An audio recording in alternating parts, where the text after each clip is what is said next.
Welcome to Namas University's presentation on discernment. And without further ado, Martina, Violetta, Jung. Thank you very much, Katharina, and welcome everyone. Many of you have sent emails to the SANAT KUMARA saying that you're struggling to understand when it's actually higher guidance and when you're probably making it up yourself. The SANAT KUMARA asked me to explain it to you and also involve the team of Namas University for a few examples. So I've asked them up front that they are not surprised when I call on them. You've sent also emails to the SANAT KUMARA saying or stating, "I'm ready, now give it to me. What's my task, please? I'm waiting for this." Actually, the SANAT KUMARA has given you the code of how to make that discernment with the title of his first novel in the series, The Chronicles of SANAT KUMARA. I am ready. Now let's look at these three words. I am ready. Who's the I? And here we'll focus on your true self, on soul level in the 8th dimension. So who is the I? The I is a spark of the divine creator around which a vortex of energies is circling, and the vortex is going fast and is multi-complex depending on how many experiences as an incarnated aspect, or later on when the soul doesn't incarnate anymore, you have gathered. So that's really the one who is nudging you, who is whispering to you. But that is very, very different from the being you know better, the one in the 3rd dimension. The one that is more easy for you to identify with by looking into the mirror or by defining yourself by your name, by your class in society, by your accomplishments, or whatever you prefer. So here we are in a conflict. According to the rules in the 3rd dimension, the soul cannot reach its incarnated aspect. It can only reach an incarnated aspect that is in the ether, in the 4th dimension. This has changed. As of the year 2012 until the year 2032, Earth is going through what is called the shift from the 3rd to and through the 5th dimension.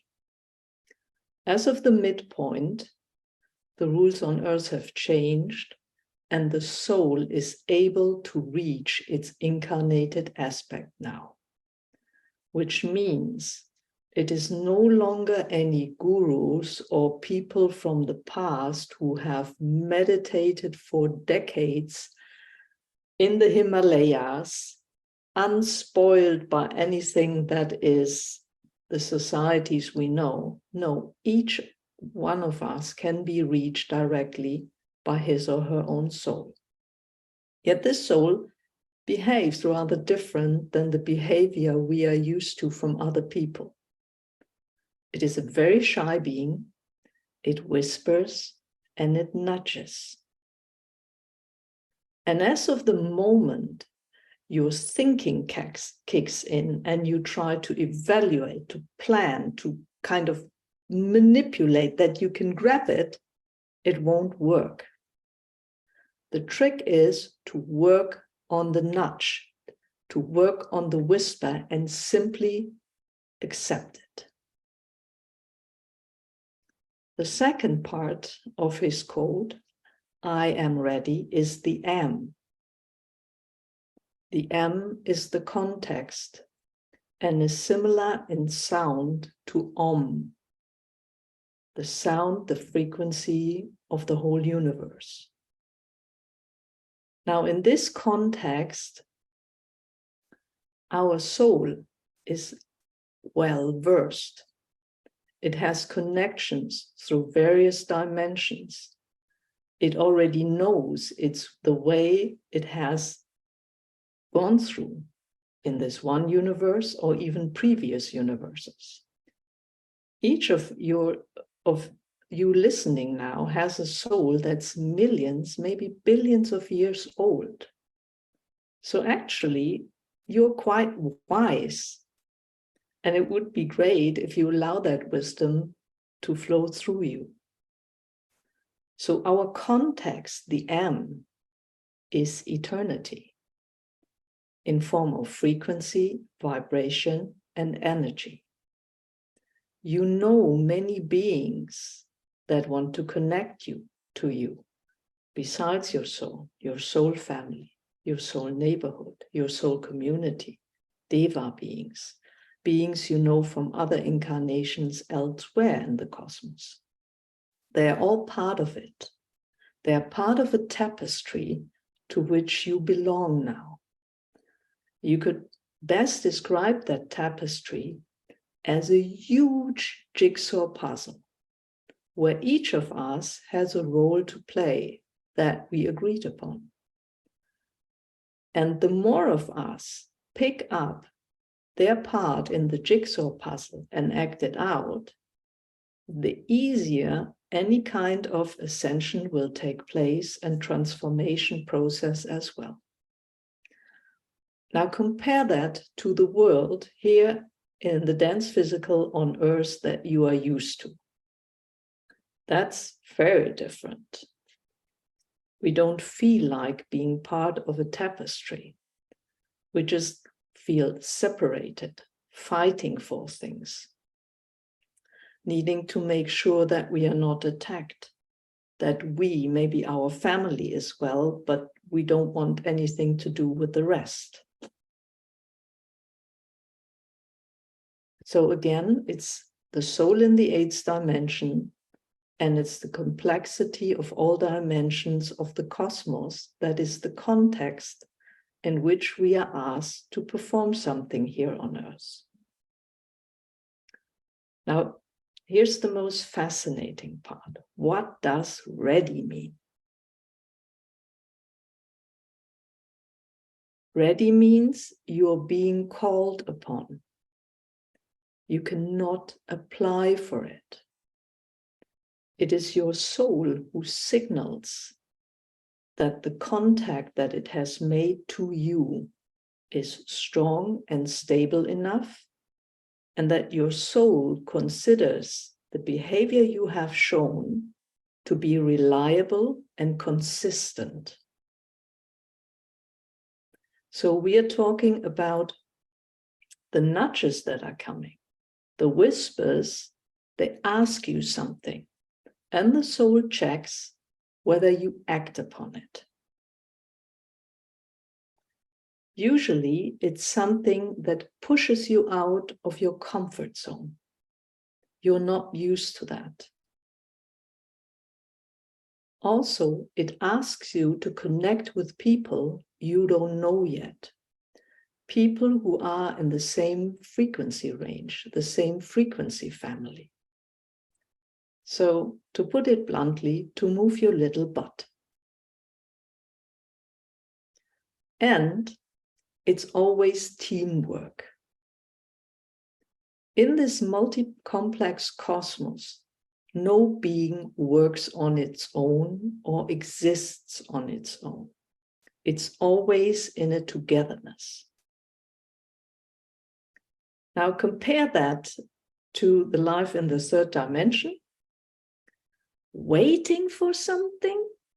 No, we don't like that. That's a waste of time. And by the way, give it to me now. And I'm used to clicking somewhere and it will be delivered immediately. But in higher dimensions, waiting time is a gift. because waiting time is growing time. And the soul observes how you make use of that waiting time.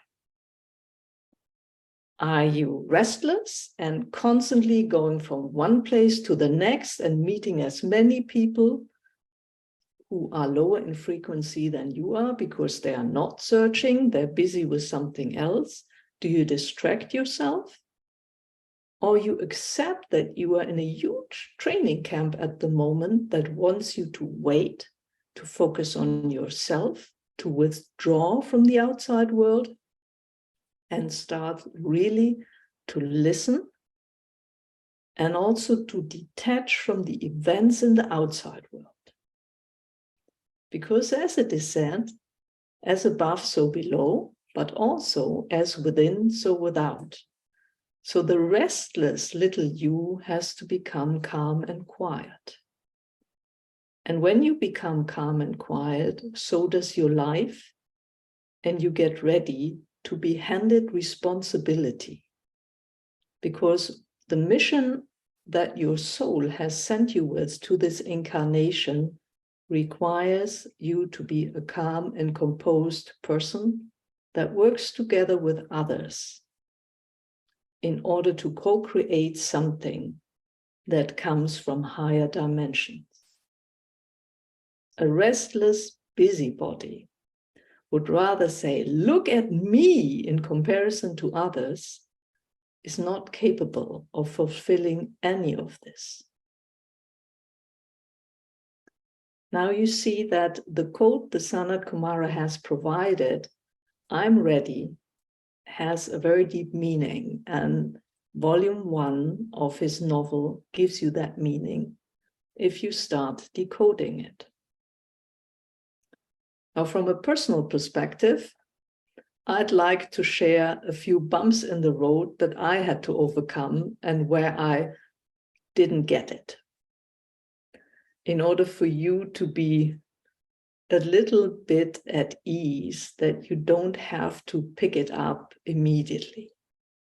Because we are so trained to think our life, to try to orchestrate it, to try to force it into a certain direction. Summer 2012, I received an invitation to come to Las Vegas and be part of a live TV show in January of 2013. The reason I'd written a book on the spiritual integration of companies earlier, and they wanted someone who could talk about spirituality in business. They told me, you won't be alone. There will be 2 other gentlemen on the show, and each will be presenting their latest book. Great. I just had published, with the help of a German publisher, a book on how to fix your career, your working life, but that was only in German. So my thinking kicked in and was saying, okay, I need to have my German book translated into English to have something to show for in order to provide the best possible value for people. Good. My publisher said, no way, we invest money in translating this book now. I asked that he return the rights to me, and I find someone to translate it and publish it. So I went through months and months on preparing something that was completely unnecessary because it was my thinking. The nudge I received was, I get an invitation to this spiritual live TV show. Nothing else. Just show up. January 2013 in Las Vegas. It turned out that the only reason my soul and upstairs wanted me in Las Vegas that very day, at that very place, because I was supposed to meet one of the 2 other gentlemen to start my actual spiritual career. So the translated book sold 4 times in the last 12 years. Great, right? Completely unnecessary. But that was my thinking part, who was trying to do her best or steering things. Completely unnecessary. The question I received, be at that place at that time. And trust. I met the gentleman. He passed me a message from my soul, from higher guidance, from the master teachers for the next step. And that's also a learning. Your soul will never put in front of you what the complete story is. You get the next step or the next steps, and they may be years down the road. So in 2014, out of that chain came, Martina is supposed to write a novel series that is based in fact and based in today's reality. I'd never written a novel before. I was supposed to illustrate it. So it took another 5 years before this first message was followed up by my soul and the master teachers. What did they do? They tested out whether I took the first information seriously and started my homework. Start to read novels, get myself educated on how to write a novel, how to write a novel series. And most painfully for me of all, because I was harassed in school when it came to art, I was trembling when someone would put a pen in my hand and gave me a blank sheet of paper to draw something. So I had to overcome, they gave me 5 years to overcome all of that. And they watched me. Would I have said, yeah, okay, wait and see. I'll get back to that when the next message comes, and would have not acted on that, the chronicles wouldn't be in existence today. I'll give you another example. I received an email 1.5 years ago from a lady who said, actually, my soul is from Venus and I'm just pure love. And I'm busy to build a stone circle. And I wondered whether the SANAT KUMARA would be so kind to bless it. The SANAT KUMARA was thrilled about that initiative. But here the test started. The SANAT KUMARA replied through me, actually, I would like to bless this place and send you a portal. I will have Martina paint a watercolor portal, send it to you. And then he gave precise instructions what the woman was supposed to do with it. Roll the watercolor painting up, put it in a bottle, and seal that bottle that no moisture can touch the portal. It took a couple of days after the portal was sent to her, and she wrote a jolly email, included a photo where the portal painting was seen next to a bottle. And a 5-year-old could have told that the bottle was far too small for that painting. But she wrote that she had discovered it somewhere in a thrift shop, and it had the shape of a heart. And that mattered to her. So the day came when this stone circle on a full moon was to be initiated, enacted. She fiddled with the portal. She soaked the portal in water, squeezed it into the bottle, had to cut part of it off, kind of sealed it all with wax, and then wrote, "It doesn't work." So the SANAT KUMARA replied, "I sent you a portal. That was a gift of mine. You neglected the gift in order to do what you think is fit. I'll come back and look for you in 2 years from now. That's probably the time you need to understand that when I ask something, and even if the instructions are simple, it is important that you follow them.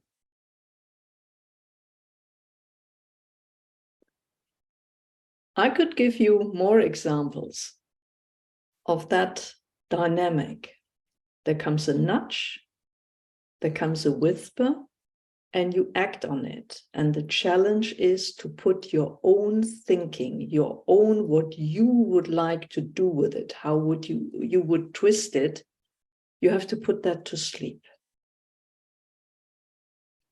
Because what upstairs is doing, your soul together with master or deva teachers, when they want to hand you the responsibility of your incarnation here, either on a personal or on a planetary level, they have to be sure that you understand and act out what you are asked to do and not fiddle around with it.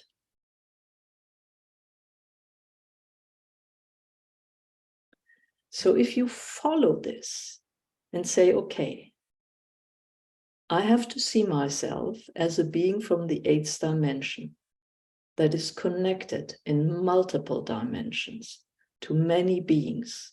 I'm part of a huge tapestry of life where we do things together in unity, where all the skills come together. Then you can be pretty sure that what you hear as a whisper, what you get as a nudge, is real. And you have to accept it's a push outside of your comfort zone. It makes you do something you haven't done before. You may be scared out of your pants to do it, but actually that's why you're here. Now let me turn to my fellow colleagues at Namas University and maybe start with Katarina. Would you give an example where you have been nudged or whispered to and what you did with it? Thank you, Martina. I'm someone who's very stubborn. So this means I received a lot of nudges and I didn't notice them. So I had to learn the hard way.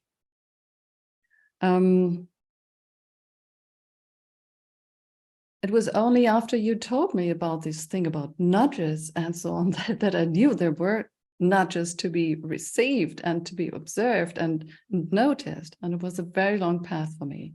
I mean, I started my spiritual way I'd say in 2010. But it was a huge valley of despair from which I came out. And I didn't understand the nudges. I received huge nudges. They were huge and I didn't understand them. So it took a long time for me, which we want to prevent for all of you, for all our students. That's why we do these lectures. Today, it's so much easier. Now we have all this material from Namas University, and I know what a nudge is, and I know how to connect with my soul. So that's the first thing I do every day and in between. What I can say about being tested, once I was in touch with the SANAT KUMARA, and he asked me to prepare a glossary of certain beings and entities in a certain locality. And I had no idea what that was for, but I knew, okay, why not? I will do this. And he gave me all the material, and I gathered all the material and I set it up and I put all my energy and focus in that thing. And it was just a small step to do. I had no idea what he was doing about this, what the plan was for this glossary. It was preparing me for something. That's what I noted and what I learned afterwards. But I just did it, and it was fun. It was a process, and it did something with me. And today I I receive a lot of tests. I think I'm being tested every day. Every day. So I set myself up, and my stance to all of this is when upstairs, when Shambhala thinks, and my soul thinks I can do it, I know I can do it. So I do it. Just do it. Thank you. Yeah, I do it. And I make sure I accomplish my tasks. So in between, I check in with upstairs and ask, are you pleased? Am I on the correct course? And yeah, you notice your inner voice, and you know, okay, have to correct your course or not, and we're pleased or not, or you have to improve something, and then I change what I do.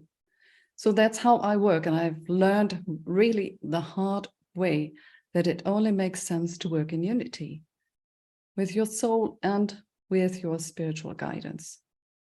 That's what I've learned the hard way through all these tests. Thank you. You probably recall when you listen to the podcast regularly that Mother Mary recently pointed that out as well, and say, make sure that the environment you live in, your living space, your apartment, your home, wherever, make sure it's clean and it's energetically at a high frequency. That will help you receive the nudges, listen to the whispers, because they come again and again and again. Sean, could you give an example where you've been nudged or whispered to? Yeah, certainly. There's quite a few actually. It's wondering which ones to go for. I suppose the craziest for me was around about 4 years ago. I was living in Brighton at the time, knee deep in a corporate job in education, and I was just getting quite uneasy about it. I got introduced to sort of energy work about 10 years prior, funnily enough, same sort of time as Katerina. It was around about 2010 when I first met a healer when I was quite ill. I had glandular fever, and that sort of opened up the whole door for me. And although I had a lot of insights during those early days, I really needed to work on a lot of things in myself, and that happened over the next 10 years. And I had to find my place in the world, I suppose. But when it really came to crunch time for me, it was about 4 years ago. So as I said, I was sort of living in Brighton, working this job that I wasn't too happy about. It wasn't sort of matching with my sort of inner values, and I could just feel that there was this dread coming. There's something that had to change, and I've been wondering how on earth I was going to get onto this path of sort of getting into the spiritual aspects, things that really sort of changed my life fundamentally. But I was really sort of caught up in, am I going to be able to pay bills? Am I going to be able to get a house? Are we going to be able to support kids and other things like that? I was even looking at my relationship, whether that was a healthy thing. And it was really sort of, my whole world was sort of crumbling and sort of turning upside down. And I was just getting this growing feeling of like, I need to do something about this. During that year, my sister was getting married. And I went down there and I met Lisette, who's actually in the Maya Mysteries. And I made eye contact with her across, she was on the other side of the garden where the wedding was happening. And she made an absolute beeline for me. It was really quite unsettling. And the first thing she said, she looked at me directly in the eye. She said, "What are you going to do with your life?" And it hit me like a ton of bricks. I was like, "Oh, this is like one of those really, really big questions." And I knew exactly what was going on about. And I sort of like slightly died inside of like, "Oh God, I actually need to face this right now." And I looked, and that was a triggering point. Within 8 months, I quit my job. I left my partner. I moved. I started down in Devon, where a lot of this was happening for me anyway. Met a lot of people who were actually surprisingly aligned, which I had no idea was even available to me. Things just seemed to unfold. Just met the right people at the right time. You know, my brother-in-law was very spiritual, was practicing acupuncture, Reiki, all this sort of stuff. Met my first dragon. I developed quite a strong relationship with Lisa, and that's probably where it really skyrocketed. I had received, well, I don't quite know how to say it, but I became aware of some of the services she provided, and it was journey work that really sort of opened that. I'd heard that, you know, she'd helped my sister, she'd helped friends of hers, and sort of grew to trust if my sister sort of, she's just an incredible bridge builder. Everyone who's had any real massive impact in my life, funnily enough, I've been introduced through my sister. So it's funny how these things work. But from that journey work, it really sort of opened the door about what was possible on the other side. So I learned to trust what I was seeing, to be able to reach into the sort of the more subtle things.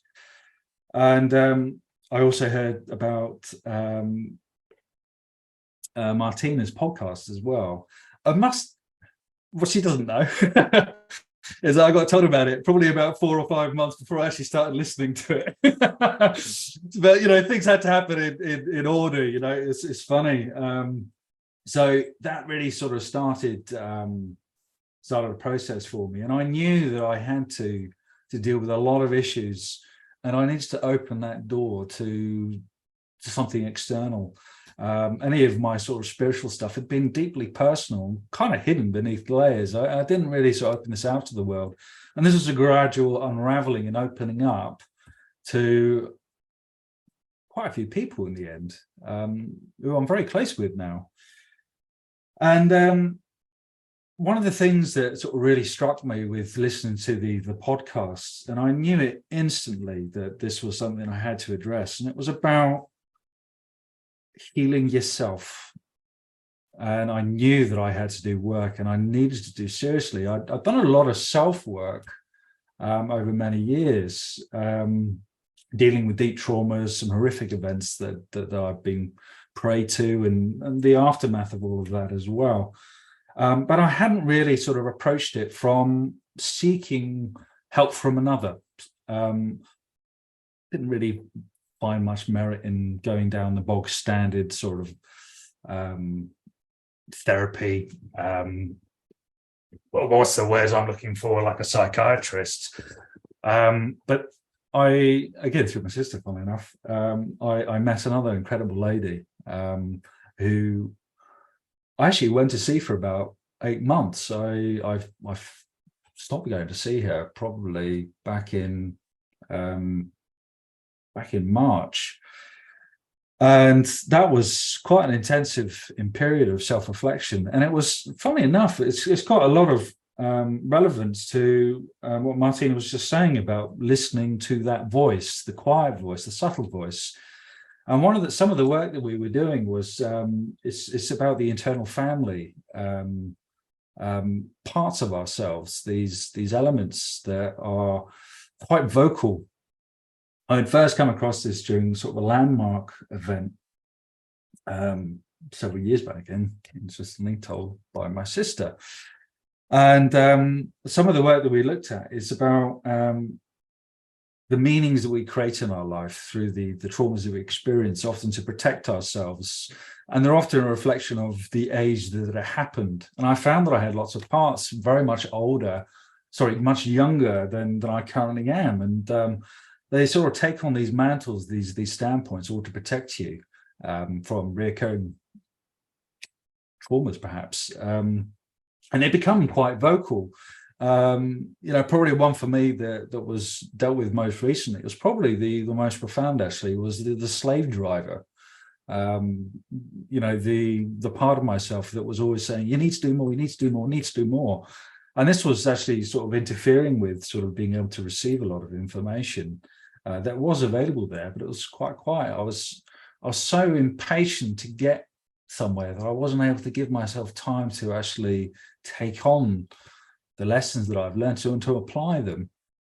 And I was becoming quite impatient and agitated, and then all my other voices, the critic and blah, blah, blah, blah, is, they're very loud. And I sort of realized after a while that the ego in all these facets that we have around ourselves, which all play remarkable roles, and they certainly got me out of a lot of trouble, but they became outdated. They were still a younger version of myself, sort of swimming in that sea, and with probably too much responsibility without the sort of the up-to-date awakening of what life's lessons were about. So they were outdated, but they need to be integrated. And until that was possible, they remained quite vocal and loud, and they were drowning out more subtle advice. So that was quite a process, and I think that's probably the most important about being able to still the mind. When you find, well, when I found myself, let's keep it to myself here.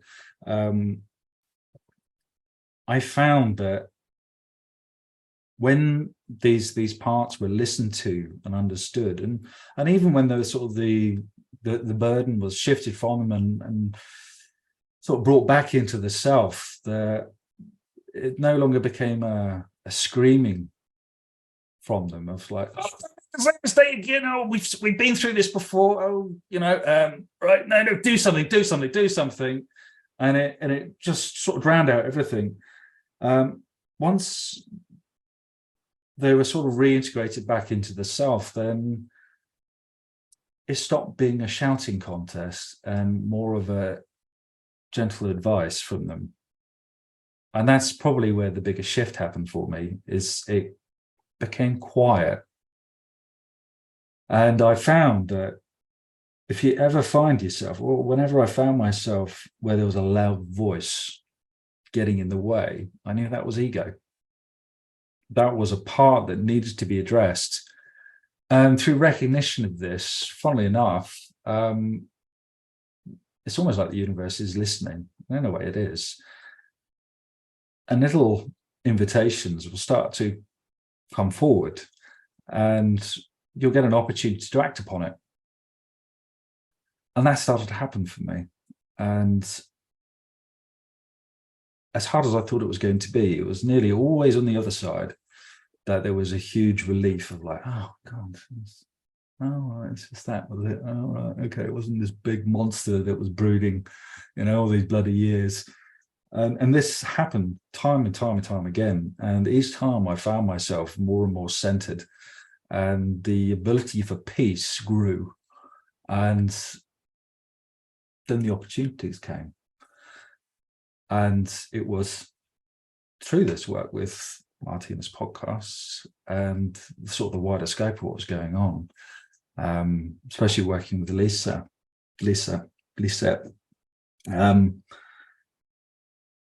It was absolutely remarkable. And the invitations did come. And for me, it started with some of you will experience this, and I don't envy you guys. I know that Martina's been through this as well. The 3 a.m. start.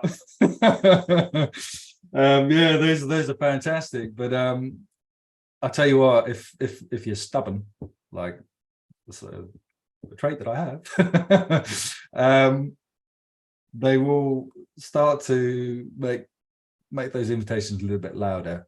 And actually, it became a good milestone for me. When I got woke up at 3 a.m, I thought, oh, right, okay, something needs to be looked at. And as I was finding it easier and easier to get into a quiet mind, that was my invitation to then go in and listen. And that's when the work really started. And although it was a slow process to really get going and start to trust these, I did it step by step.